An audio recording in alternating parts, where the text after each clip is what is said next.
Last week, we stepped beyond the veil, exploring spiritual visitations, generational echoes, and the ancestral threads woven into our own lives and stories. Today, we turn towards a quiet, hearth-centered ritual that helps us remember those who shaped our lineage. Let's set a table for our ancestors, a doorway made of remembering. The lantern is lit. The ritual continues.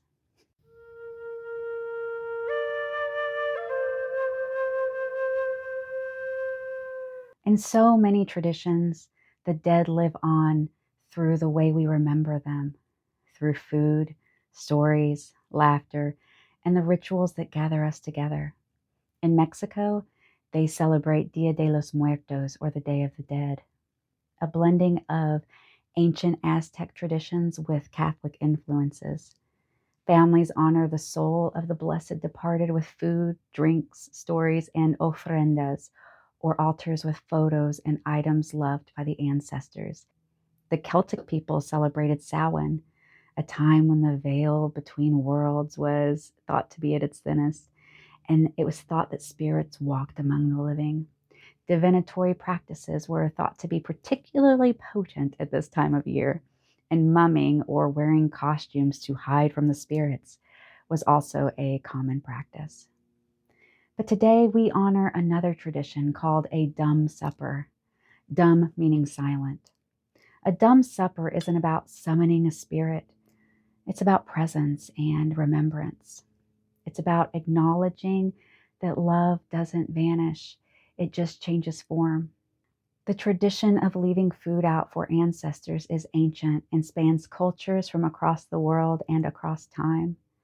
A dumb supper, usually done near Samhain in the Celtic tradition, can be performed in many different ways and for many different purposes. Sometimes it would be used to divine future spouses or spend time with the beloved departed. Meals that were loved by those who have passed would be prepared with love, and places would be set at the table for the dead. Scottish and Irish immigrants brought the practice to the United States, where it took root in Appalachian culture. My family's ritual is a simple, easy way to remember and honor our ancestors.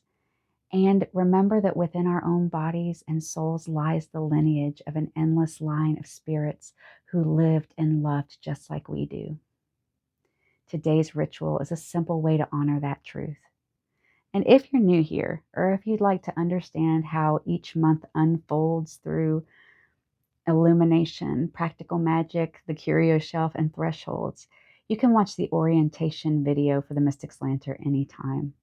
And feel free to check out last week's video on ancestral spiritual visitation if you want to be caught up with this month's ritual. So let us prepare for our dumb supper, our meal shared with the dead, but grounded in love and remembrance. Let us honor ancestors without expectation and without fear, remembering that some of our ancestors were kind and some were not so nice, but all were part of the threads that created the tapestry of your life. So if you have a plate and a candle, we will begin this ritual of presence, gratitude, and listening. My family does this tradition our own way. We make a meal that our loved ones treasured.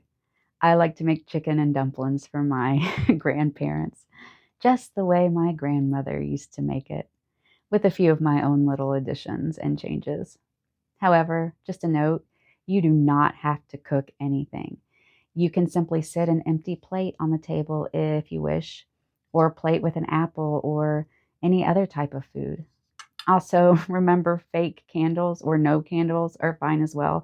Fire safety first. So besides making a meal that they really loved in life, I also make a playlist of music that they enjoyed in life as well to play later in the ceremony. You can do this ritual alone or with family.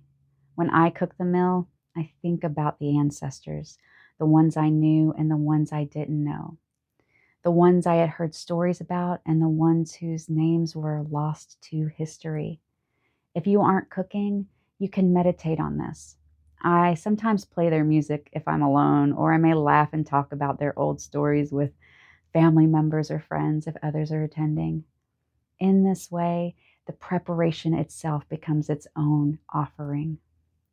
Set the table with love and care, lighting a candle if you choose to.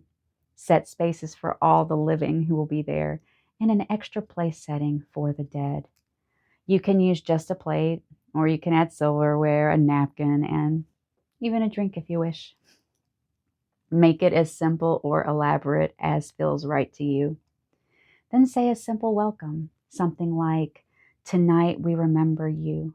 You are honored here." You can name specific ancestors if you wish, or you can keep it vague. Let intuition guide your words. Then serve the food, giving the first portion to the ancestors. In a traditional dumb supper, the entire meal may proceed in silence, but we like to eat in silence for only about 3 to 5 minutes. This is a time to reflect on memories, emotions, and warmth. Then we spend the rest of the time telling stories about the lives of our ancestors, whether experienced ourselves or passed down in stories. If I am doing the ritual alone, I will talk to the empty chair as if I am talking to one of my beloved departed, in the same way I spoke to them in life. I will talk to them about my life, about our memories, and about how much I miss them. I will tell stories of our time together. At the start of the supper, the silence is presence with their memories, and these come alive with the spoken words. Stories as living embodiment of a shared history. Because in truth, we have always gathered around tables to feel less alone. When I think of my grandmother, I think of her kitchen. It was small, although as a kid it looked larger than life. There were glass cabinets overflowing with teapots. There was a bowl of fake fruit in the middle of the kitchen table, and a picture of Christ hanging on the wall, his face illuminated by a single candle. If you grew up in the 70s, 80s, or 90s, you probably know exactly what picture I'm talking about. But the heart of that room, the heart of the house, was the kitchen table. Every time our big family gathered, the adults would sit around that table with steaming mugs of coffee because my grandma drank coffee from sunup to sundown. And they would talk and laugh and tell old stories for hours and hours. As I got older, I was finally invited to sit at the table too, and it felt like being welcomed into a lineage, a space of communion, connection, remembrance, and belonging. In a way, that table was its own dumb supper, a living ritual of honoring those who came before us by keeping their stories alive. And it is why I honor the dumb supper, not just with silence, but with stories. If you prepare and honor this ritual, and the meal feels complete, offer your blessing. Something like, "Thank you for your presence. May you be at peace.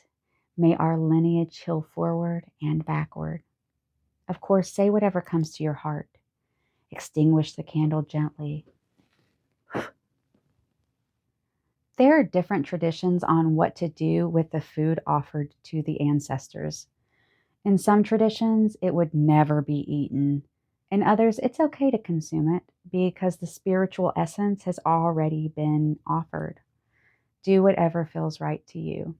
If you decide not to eat it, you can compost it or feed it to animals or wildlife if it is food that is safe for them, so be mindful of that. Just dispose of it with respect and honor, no matter how you choose to do it. The dumb supper, it isn't about summoning spirits. It's about summoning memory and letting that memory soften something inside you. It's about sitting openly with the past and the people whose choices and dreams and wounds shaped our own lives. It is a reminder that connection does not end with death. It continues in the way we remember, the way we heal, and the way we live. Thank you for walking this journey with me and with the beloved dead. Next week, we'll visit a curio that carries decades of my family's story, a symbol of memory, love, and the emotional inheritance we pass from hand to hand across generations. I can't wait to share it with you.